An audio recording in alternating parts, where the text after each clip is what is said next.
ሰራዊት እኔ ካንተ በላይ ማስረጃ አለ፣ ካንተ በላይ መረጃውም አለ።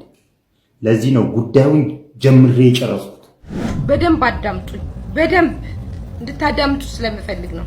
የትም ቦታ ሂዱ፣ የትኛውም ጸበል ሂዱ፣ መንፈስ ይታሰራል እንጂ አይሄድም ከሌላችሁ ላይ። በጾም ጸሎት በስግደት ስላልበረታች መንፈሱ አልወጣም ስላለ ዛሬ አይወጣም ብሎ የኢየሱስ ክርስቶስን አስተምህሮ የቤተክርስቲያንን የመጽሐፍ ቅዱስን አስተምህሮ በዚህ ልክ ውድቅ የሚያደርግ ማተብ ያሰረ ፓጋንና ኤቲስት ማለት እችናት። አርሲ ነገሌ ላይ ባሸጠው ሆቴል ይጀምራል። ማስረጃችንማ ሄሎ ታክሲን ይጨምራል። ማስረጃችንማ ኦክሎክ ትሬዲንግን ይጀምራል። ማስረጃችንማ ሄሎ ታክሲን ይጀምራል። ማስረጃችን ፊንቴክን ይጨምራል። ማስረጃችን ዳሶማ ትሬዲንግን፣ ማስረጃችን ላይፍ ታይም ኢንቨስትመንትን ይጨምራል። ሴት ደብተራ ማለት እጅግ በጣም ጨካኝ ቆሻሻ የሆኑ ማለት ነው። ምክንያቱም አውቀው ከተለያዩ ወንዶች ያረግዛሉ። ከነዛ ከተለያዩ ወንዶች የሚያረግዙትን ጽንስ ለሰይጣን ግብር የሚያቀርቡ ማለት ነው። ልክ ራሳቸውን ስላጠፉ ሰዎች ሕክምና ውስጥ ገንዘብ መክፈል አቀቷቸው፣ ዲያሊሲስ ማድረግ አቀቷቸው ልመና የወጡት ሰዎች ምንድነው የሚሰሩ? ሰላም ጤና ይስጥልን። በሀገር ውስጥና በመላው ዓለም የምትገኙ ወደ ቻናል ላይ ተከታታዮች ዛሬም በእግዚአብሔር መልካም ፍቃድ ተገናኝተናል። ለዛሬም እንግዲህ በማህበራዊ ሚዲያ ላይ እጅግ በጣም አነጋጋሪ የሆኑ ወቅታዊ ጉዳዮችን ነው ይዤ የቀረብኩት። በዚህ መሀል እንግዲህ የሴት ደብተራ ናት የሚል አንድ መርሃ ግብር እንመለከታለን። ወንድማችንና መምህራችን መምህር ተስፋዬ አበራ በዚህ ሴት ዙሪያ የተናገረው ነገር አለ። ለብዙዎቻችሁ ጠቃሚ ይሆናል ብዬ ስለማምን በዛ ጉዳይ ላይ እናወራለን። እንዲሁም ደግሞ የፊንቴክ አምባሳደሮች እና የአዎንታ በርሲሳ ፍጥጫ አይሏል። እሱንም የምንመለከት ነው የሚሆነው። እድል ለምትወስዷን ሴት በተመለከተም የምንለዋወጠው ሀሳብ ይኖራል። እንዲሁም ደግሞ ሴት ደብተራ ማለት ምን ማለት ነው የሚለውን የሚያብራራልን አንድ ወንድም አለ። እንደሱ አባባል እንግዲህ በማስረጃ አስደግፎ ነው የሚነግረን።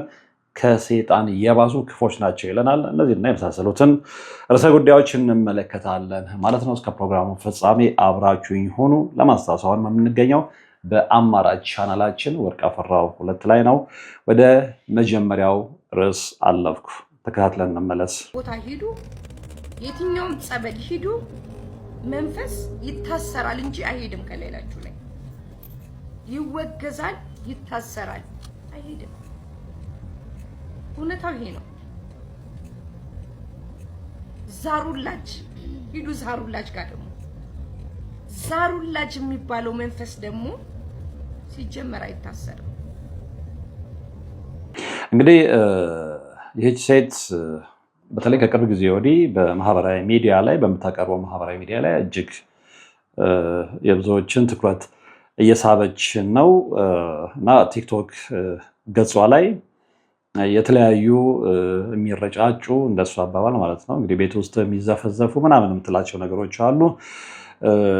እነሱን ብዙ ሰዎች እየተጠቀሙ እንዲድኑ ምክንያት እንደሆነች እንዲሁም ደግሞ በርካቶችም ደግሞ እሷን በተመለከተ ምስክርነት ሲሰጡ ሰምተናል እና ነገር ግን በሌላም መልገድ እንድንመለከተው ፈልጋለሁ።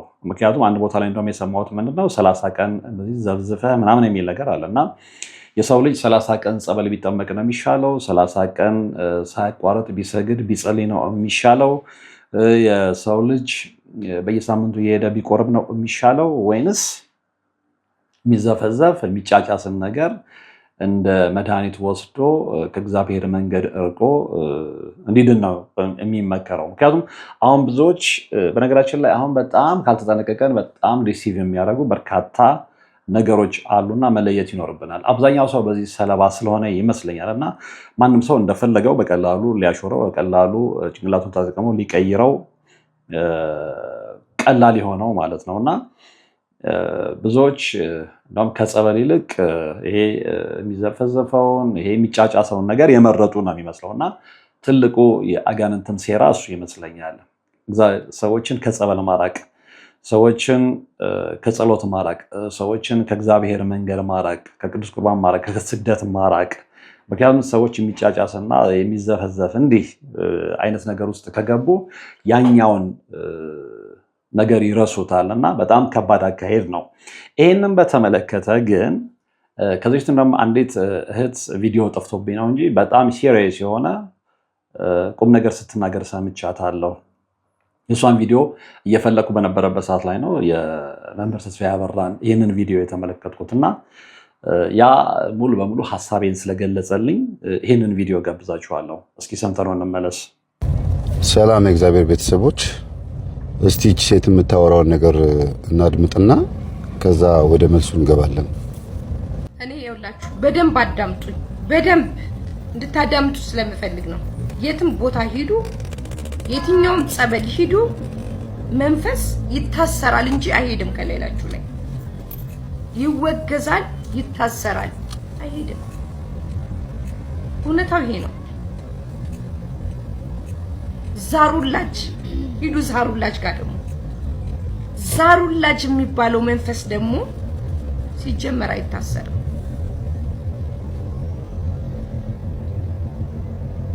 ይዋሻል።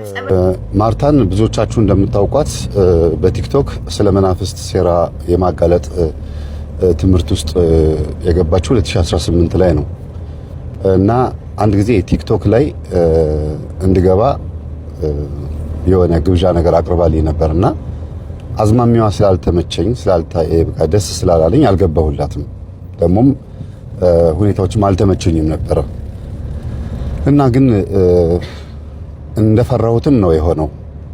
ከሁኔታዋ ካለባበሷ፣ ከምትለቃቸው ቪዲዮዎች እኔ አንድ ሰው መምህር ቲክቶክ ላይ ግባልኝ ዩቲዩብ ላይ ኢንተርቪው ላድርግ ሲሉኝ ወደ ኋላ የለቀቃቸውን ቪዲዮዎች አይቼ ምን አይነት ስብዕና አለው፣ ምን አይነት ቪዲዮዎችን ለቋል፣ ዘፈን አለው፣ ጭፈራ አለው፣ ኮስሞቲክስ አለው፣ ቆሻሻ የተለያዩ ነገሮች አላስፈላጊ ነገሮች አሉት የሉትም ብዬ ቼክ አድርጌ ነው የምገባውና ለፕሮግራም ማሟያ እንደፈለገችኝ ስላወኩኝ ተውኩት።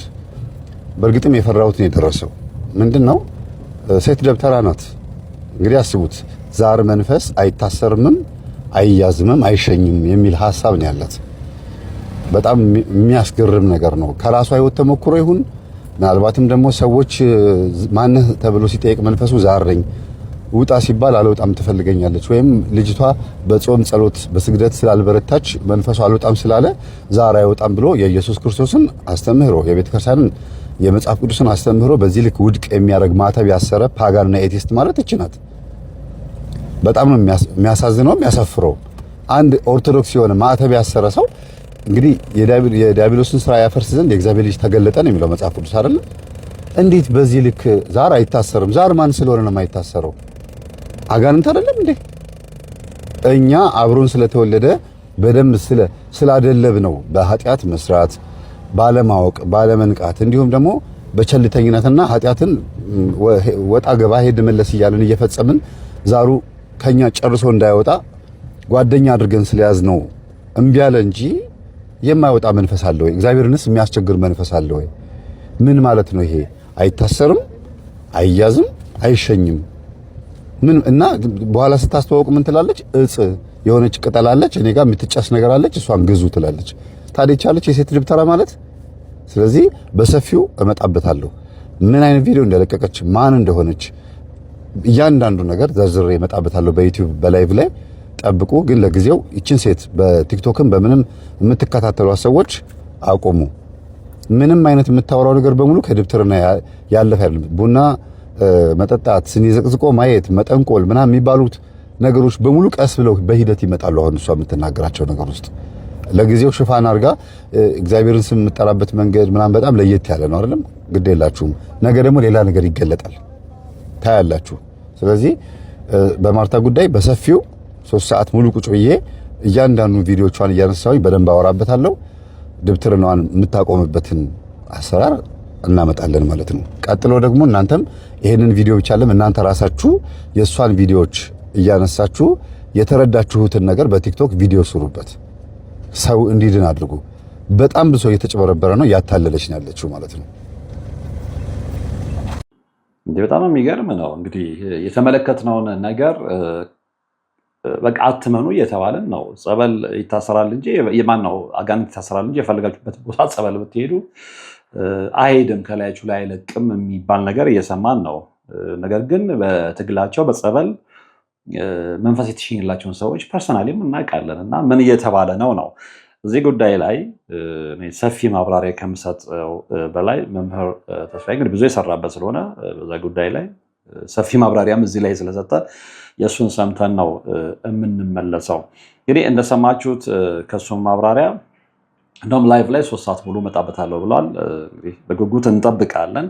እስከዛ ግን ይሄኛው በዚህ ጉዳይ ላይ የሰጠው አስተያየት ብዙዎቻችሁን እንድትነቁ ብዙዎቻችሁ አይናችሁን ከፍታችሁ እንድትመለከቱ ምክንያት ይሆናል ብዬ አስባለሁ። ከዚህ ጋር በተያያዘ እንግዲህ መምህር ተስፋዬ እንደነገረን ያው የሴት ደብተራ ናት። ነገራችን ላይ ይሄንን ጉዳይ በምመለከትበት ሰዓት አንዳንዶች ግር ሲሰኙ ተመልክቻለሁ እና እንዴ ለመሆኑ የሴት ደብተራ አለ ወይ ብለው ሲጠይቁም ተመልክቻለሁ እና ከዛ ጋር በተያያዘ በዚህ በመንፈሳዊ ጉዳይ ላይ በደንብ ጠንክሮ የሚሰራ አንድ ወንድማችን ከዚህ ጋር በተያያዘ ስለ ሴት ደብተራዎች ያለዋል እና ለብዙዎቻችሁ ጥያቄ ምላሽ ይሰጣል ብዬ አምናለሁ እና መኖር ብቻ አይደለም እንደውም የሴት ደብተራዎች በጣም ክፉዎች ናቸው ይልና ለሱ የተላከለትን መረጃ በአንድ ሴት አማካይነት መሰረት አድርገው ስለ ሴት ደብተራዎች የተናገረዋል። እስኪ እሱን ሰምተን እንመለስ። ደብተራ ቤት ለምትሄዱ ለሴቶችም ለወንዶችም ባለማወቅም በማወቅም ሊሆን ይችላል የምትሄዱት። ለማንኛውም የእሷን ታሪክ አብረን እናነባለን። ነገር ግን የሴት ደብተራ ምን ያህል ጨካኝ እንደሆነች ብዙዎቻችሁ ላታውቁ ትችላላችሁ። ሴት ደብተራም እንዳለች ላታውቁ ትችላላችሁ። ሴት ደብተራ ማለት እጅግ በጣም ጨካኝ ቆሻሻ የሆኑ ማለት ነው። ምክንያቱም አውቀው ከተለያዩ ወንዶች ያረግዛሉ። ከነዛ ከተለያዩ ወንዶች የሚያረግዙትን ጽንስ ለሰይጣን ግብር የሚያቀርቡ ማለት ነው። ልክ 6 ወር ልክ 3 ወር ላይ ሲደርስ አውቀው ጽንሱ እንዲወርድ ያደርጋሉ። የራሳቸውን እኮ ከዛ በኋላ ከሌላ ወንድ ጋርም እንደዚሁ ግንኙነት ትፈጽማለች። ከዛ ወንድ ታረግዛለች። ከዛ በኋላ ልክ 3ኛው ወይ 6ኛው ወር ላይ ወይ በምትታዘዝበት ሰዓት ላይ አውቃ ጽንሱ እንዲወርድ ታደርጋለች ማለት ነው። ያ የምታደርግበት በደም ግብር ነው የምታቀርበው ማለት ነው። ልጁ እንዳይወለድ ሊሆን ይችላል። እንደዚሁም ደግሞ ገና ደም እያለ ደሙን ወይም ደግሞ ያንን ሕፃን መስዋዕት እንደማቅረብ እጅግ በጣም ቆሻሻ ናቸው ሴት ደብተራ። ዛሬ እህታችን ላይ የደረሰው ታሪክ ይሄ ነው። ሰላም ወንድሜ፣ የወልህ ወንድሜ፣ እኔ ባጋንንት ታስሬያለሁ። የሆነ ጊዜ ሴት ደብተራ ናት ሰው ወስዶኝ ነበረ። እያለቀስኩ ችግሬን ነግሬያት የጣት ቀለበትና የተጻፈ ወረቀት ሰጥታኝ ነበረ። ወረቀቱን አቃጥለሽ ወደ ሰማይ እያየሽ እጅሽ ላይ እሺው ብላኝ አድርጌው ነበረ። ጓደኛዬ የነበረች ይዛኝ ሄደችው። እኔ ምንም አልከፈልኩም። ቀለበቱንም ከራሷ የልጄ ነው ስላሳዘሽኝ ብላ የሰጠችኝ። ህይወቴ ምስቅልቅል ነው ያለው። አያችሁ፣ ይቺ ሴት ከሷ ቀለበትና ያለውን ከራሷ ነው ሴቷ ደብተራ የሰጠቻት። ነገር ግን ይህን ስታረግ አሽተሽ እጅሽ ላይ አሽተሽ ወደ ሰማይ እያየሽ እሽው ያለቻት ምንድን ነው? የሰው ልጅ እድሉም እጁ ላይ ስላለ በረከቷን እድሏን ነው ሙችልቅ አርጋ ለገዛ ልጇ የወሰደችው። ምን ይባላል? አተርፍ ባይ አጉዳይ። ባለማወቅ ነው ሄደችው። በእርግጥ ጓደኛ ያላችሁ ሰዎች በጣም መጠንቀቅ አለባችሁ። ቤተክርስቲያን እንሂድ እንደሚላችሁ ሁሉ ነይ ጠንቋይ ቤት እንሂድ፣ ነይ እንዲህ ቦታ እንሂድ፣ ነይ እንዲህ ቦታ እንሂድ እያሉ እንግዲህ እያታለሏችሁ የሚወስዳችሁ አለና ስለዚህ እንፈታለን ብላችሁ መታሰር ህይወታችሁ ምስቅልቅሉ ይወጣል ማለት ነው። ይህም ሰዎች ላይ እንደዚሁ ደግሞ መተትና ድግምት ለምታደርጉም ይሆናል። ሰው መጀመሪያ ለማሳሰር ስትሄዱ ብትወዱም ባትወዱም ራሳችሁ ናችሁ መጀመሪያ ቀለበት ውስጥ የምትገቡት። ያ ሰው በስጋ መከራውን ያያል፣ እናንተ በነፍስ መከራችሁን ታያላችሁ። ለምን ደብተራ ጋር ሄዳችሁ ከሌን አሳብድልኝ፣ የከሌን እድል ስጠኝ፣ የከሌን እንደዚህ አድርግልኝ ብላችሁ ከደብተራው ጋር ስትዋዋሉ ከሰይጣን ጋር ማለት ነው። መጀመሪያ የእናንተን ነፍስ ይረከባል ማለት ስጋ አይደለም የሚረከበው፣ ነፍሳችሁን ይረከባል። ስለዚህ አስተውሉ ማለት ነው። እህቴ ነገሮችሽን እንግዲህ ያቅልልልሽ፣ ለሌሎቻቸው ማስተማሪያ እንዲሆን ነው እንግዲህ የጻፈችልኝ ወደ እናንተ ያመጣው። እንግዲህ የሰማችሁት ነው። ሴት ደብተራ መኖር ብቻ ሳይሆን እጅግ በጣም ክፎች እንደሆኑና ምን አይነት ድርጊት እንደሚፈጽሙ ከዚህ ወንድም ሰምተናል ማለት ነው። ስለዚህ መልሱን ያገኛችሁት ይመስለኛል። እንግዲህ በቀጣይነት የምንመለከተው ምንድነው የፊንቴክ አምባሳደሮችና የአዎንታ በርሲታ ፍጥጫ በጣም አይሏል። ብዙዎቻቸው እንደተከታተላችሁት እንግዲህ የፊንቴክ አምባሳደሮች ከሰሞኑ በእግረኛ ሚዲያ ላይ ቀርበው የተናገሩትን ነገር ብዙዎቻችሁ ሰምታችሁታል ብዬ አስባለሁ እና ያንን መሰረት በማድረግ አሁን ታበርሲሳም በራሱ ሚዲያ ላይ መልስ ሰጥቷል። ምንድን ነው ያለው የሚለውን አብረን የምንከታተል ይሆናል። ከዛ በፊት ግን እንግዲህ የተበደልንን ያሉ ሰዎች በተለያዩ ሚዲያዎችም ላይ እየወጡ የደረሰባቸውን ወይ ደርሶብናል ያሉትን በደል ሲናገሩ ሰምተናል። አንዳንዶቹ ህመምተኞች ናቸው። አንዳንዶቹ መኪናዎቻቸውን ሸጠው ቤቶቻቸውን ሸጠው እንዲህ አይነት ሪስክ ውስጥ እንደገቡና አሁንም እስከ መጨረሻው መንግስት ጉዳዩን ተከታትሎ እልባት ትክክለኛውን ፍርድ ሊሰጣቸው እየጠየቁ ናቸው። ለማንኛውም በዚህ ጉዳይ ላይ ከእግረኛው ሚዲያ ኢንተርቪው በኋላ አሁን ታበርሲሳ ምን አለ የሚለውን አብረን ሰምተን እንመለስ። ምንም ታዋቂም ባለስልጣንም ያ ነው ካቴና ይገባብልሃል፣ ወንጀል ፈጽመሃል ብሎ እስከጠረጠረህ ድረስ ትገባለህ። ይሄ አካሄዱ ነው። ይህንን ደግሞ ሰራዊት ፍቅሬ ራሱ አምኗል። ልጆቼ ላይ የሚያደርሰው ተጽዕኖ ይላል። አንተ እስር ቤት ስትገባ ልጆችህ እጅ ላይ ካቴና፣ ዘመዶችህ የሚያውቁ ሰዎች የተሰማቸው ስሜት፣ የእኛስ ልጆች የተበላኑ ሰዎች፣ የሞቱ ሰዎችስ በዚህ ጉዳይ እናንተ ይህንን ጉዳይ ማስታወቂያ ሰርታችሁ በማባባሳችሁ ጉዳይ እናንተን ተመልክቶ ብር ሰጥቶ ብሩን በመበላቱ ምክንያት ተስፋ ቆርጦ ራሳቸውን ስላጠፉ ሰዎች ሕክምና ውስጥ ገንዘብ መክፈል አቅቷቸው ዲያሊሲስ ማድረግ አቅቷቸው ልመና የወጡት ሰዎች ምንድን ነው የሚሰማቸው? እናንተ የሚሰማችሁ ሌላ ስሜት አለ። ይሄንን ነው ሊሰማህ ይችላል፣ ሊሰማቸው ይችላል። ግን የህግ ስርዓቱ እንደዛ ነው የሚሆነው። በተጨማሪ ሰውዬ ምን ይላል? ማስረጃና መረጃ ስለሌላቸው ይላል። በጣም እርግጠኛ ሆኜ የምነግርህ አቶ ሰራዊት፣ እኔ ካንተ በላይ ማስረጃ አለ፣ ካንተ በላይ መረጃውም አለ። ለዚህ ነው ጉዳዩን ጀምሬ የጨረስኩት። በእርግጥ አንዴ ጉዳዩን እስር ቤት ከያዘው ፍርድ ቤት ከያዘው በኋላ መፈራገጡ ለኔ አስፈላጊ አይደለም። ዝም መባል ይጠበቅብኝ ነበር። ነገር ግን ወደ ሶሻል ሚዲያው መታችሁ በሶሻል ሚዲያው ፍትህን ለማረጋገጥ ስለፈለጋችሁ በዚህ በኩል ደግሞ ሌላ ዲፌንድ ማድረግ ስላስፈለገ ብቻ ነው። መረጃና ማስረጃችንማ ከየት ይጀምራል መሰለ? ዳንኤል ዮሐንስ ሙዚቃ ክሊፕ ላይ ጨፋሪ ሆኖ ከቀረበበት ጊዜ ጀምሮ ይጀምራል።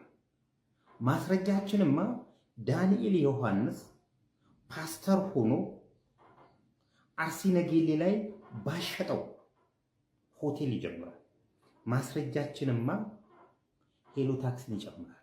ማስረጃችንማ ኦክሎክ ትሬዲንግን ይጀምራል። ማስረጃችንማ ሄሎ ታክሲን ይጀምራል። ማስረጃችን ፊንቴክን ይጨምራል። ማስረጃችን ዳሶማ ትሬዲንግን፣ ማስረጃችን ላይፍ ታይም ኢንቨስትመንትን ይጨምራል። ፊንቴክ ብቻ መሰለህ እንደ እጃችን ላይ ያለው። የሰማችሁት ነው። በስፋት ነው የሄደበት። ስለዚህ ይህንን ጉዳይ እንግዲህ ወደፊት ህግ የያዘው ነገር ስለሆነ የመጨረሻን ውጤት እንሰማለን ብዬ አስባለሁ። የተበደሉ ሰዎችም ተበደለናል ያሉ ሰዎችም ፍትህ ያገኛሉ ብለን ተስፋ እናደርጋለን። ቀጣዩ እንግዲህ እድል የምትወስደው ሴት የተመለከተ ነው የሚሆነው። እንደውም እቺ ሴት ስትናገር እንግዲህ አያቷን ነው እድል ሁሉ ታቀያይራለች ስትል ነው የሰማናት እና እስኪ ሁሉንም ከእሷ አንደበት ሰምተን እንመለስ። ይሄ ለምንድን ነው ብዙዎች በእድል መወሰድ ላይ እስካሁን ገና ያላመኑ ስላሉ ይሄ ግንዛቤ ይሰጣቸዋል ብዬ አስባለሁ። ሰምተነው እንመለስ። አያቴ ስርማሽ ቅጠል በጣሽ የነበረች ሴት ናት። በመንደር ውስጥ እናቶችን በማዋለድ ትታወቃለች። ነገር ግን ከዛ በስተጀርባ ሰው ያላወቀው ነገር ነበረ። ያም ምንድነው? አያቴ ተፈጥሮን ከጥንቁልና ጋር በመቀላቀል የሰውን ሕይወት ትቆጣጠር ነበረ። የሰውን እድል ትቆጣጠር ነበረ። እድል ታቀያየር ነበረ። የዛሬው ፕሮግራማችን ሁሉም ክርስቲያን መስማት ያለበት ነገር ነው። ምክንያቱም እንድትፈሩ አይደለም እነግራችሁ። ይህንን ማወቃችሁ ጠላት እንዴት እንደሚሰራ እንድትገነዘቡ ይረዳችኋል። ምክንያቱም ጠላት እንዴት እንደሚሰራ ለማወቅ ይረዳናል። እናም ከዚህ በፊት በነበሩት ዶክመንተሪዎች ላይ እንደገለጽኩት አያቴ እጽዋትን በመቀላቀል ከጥንቁልናው ጋር በመደባለቅ ሰዎችን አስገድዳ ታመጣ ነበረ። ማታ ማታ ግቢ ውስጥ በተኙበት በእንቅልፍ ልባቸው እንዲመጡ አድርጋ የእሷን እርሻ እንዲያርሱ ታደርግ። እንደሰማችሁት ነው። እድል ይወሰዳል፣ መወሰድ ብቻ አይደለም፣ እድል ይቀያየራል። ስለዚህ እናንተ መልካም እድል፣ መልካም የስራ እድል፣ መልካም አእምሮ፣ መልካም ነገሮቻችሁን ሁሉ ተወስዶ ለሌላ ሰው ይሰጣል። ስለዚህ እናንተ ከእግዚአብሔር የሰጣችሁን ነገር ሁሉ ታጣላችሁ ነው፣ ሌላ ትርጉም የለውም። ስለዚህ በእድል መወሰድ ላይ አሁንም ጥርጣሬ ያላችሁ ይሄ ተጨማሪ ማስረጃ ሆናችኋል ብዬ አስባለሁ። እንግዲህ የዛሬ መርሃ ግብር የተከታተላችሁት ነበረ። በሌላ ፕሮግራም፣ በሌላ መርሃ ግብር፣ በሌላ መረጃ እንገናኛለን። እስከዛው ግን ያላችሁበት ሰላም